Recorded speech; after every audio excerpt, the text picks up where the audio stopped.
Hello, everyone, and welcome to the chapter overview video for AP US Government, chapters 10, 11, and 12. Those are the chapters that in our textbook cover all of what is called Unit 4 in American political beliefs. These are shorter chapters. You may find you don't need to read them quite as closely, but they cover some of the big core topics that, especially if you come from a family where you don't talk about politics a lot, it may be an area where you feel a little bit less confident. So I'm going to try to guide you through what you should be pulling out of this chapter. The core idea here is American political beliefs. We know there are beliefs, values, and things that are just American, whether they're baseball or apple pie. And it turns out in politics, that is also true. There are values that Americans hold to, and it's really the interpretation or even the prioritizing of these values that causes us to divide into different groups, such as Democrats and Republicans. And that's important to be able to talk about that to perform well on the AP test. So we're going to combine chapters 10, 11, and 12, all of Unit 4, and show you what you should be looking for in the textbook today. First off, 3 key concepts. One of the biggest things you're going to notice right away is the causes of socialization, and that word, political socialization. It's just a word meaning how a person comes to develop and determine their political beliefs. And there are many different impacts on these. For instance, your family, your parents play a large impact on that. So you'll need to be able to identify those impacts on how a person determines their political beliefs. The second biggest concept is going to be scientific polling, right? The gathering of data on public opinion. And that can be done in different ways. One of those is accurate and one of those is very inaccurate. And even the accurate ways have some problems with them, as you know if you've watched the news or the 2016 or 2020 election cycles. And finally, Republicans and Democrats. We know those are the 2 big parties in America. And while we're going to talk in Unit 5 more about what a political party does, it is important now to understand the positions of the major parties on political issues. I should be able to take a social issue or an economic issue, throw it at you, and you should be able to tell me in general what it is that a Republican would say and what a Democrat would say. Again, we're not asking you to agree or disagree with a particular viewpoint, but you do need to be able to describe both, not just your own viewpoint.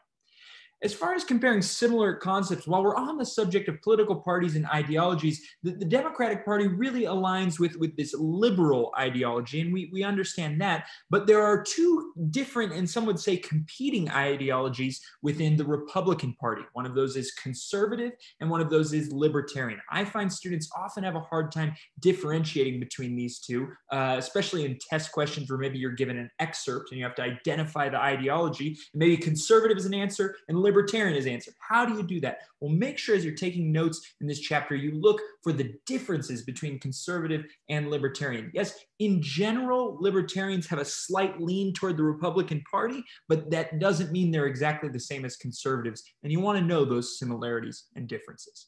And finally, on the subject of ideologies, it's important to recognize this chapter, the chapter mantra is that different ideologies prioritize a different set of values. The key takeaway of this chapter is you need to be able to talk intelligently about the major ideologies of America. And for some of you, that may be hard, right? You may come into this believing, as many Americans do, that the ideology that is not yours is a threat to the United States. And again, we're not here to tell you how to believe, but for the AP test, you must be able to talk intelligently about both sides of the aisle. And one way you can do that is by recognizing that it's not about good and bad people. It's about people that prioritize these values we're going to talk about in this unit slightly differently. For instance, a great example of this would be the American value of equality of opportunity. Of course, the Republican Party and the Democratic Party both believe in equality of opportunity, but how do you get there? Well, the Democrats are going to prioritize things like protection from harm and fairness, right? Maybe thinking that if you start out ahead, we don't really have equality of opportunity. Maybe a Democrat's going to be more likely then to propose a policy such as taxing the rich. Meanwhile, Republicans are going to say equality of opportunity is important, so they're going to advocate for, on their side, less government control over things like business. That way, anyone can start a business and they can be successful with hard work and determination. You see how policies come from interpreting a different set of values, but oftentimes we can trace those values back to a same set of core principles, something like equality of opportunity. So be looking for that throughout this chapter. One more time, our three major concepts. We want to know the causes of socialization, how a scientific poll is conducted, and the major beliefs of the parties on each major issue.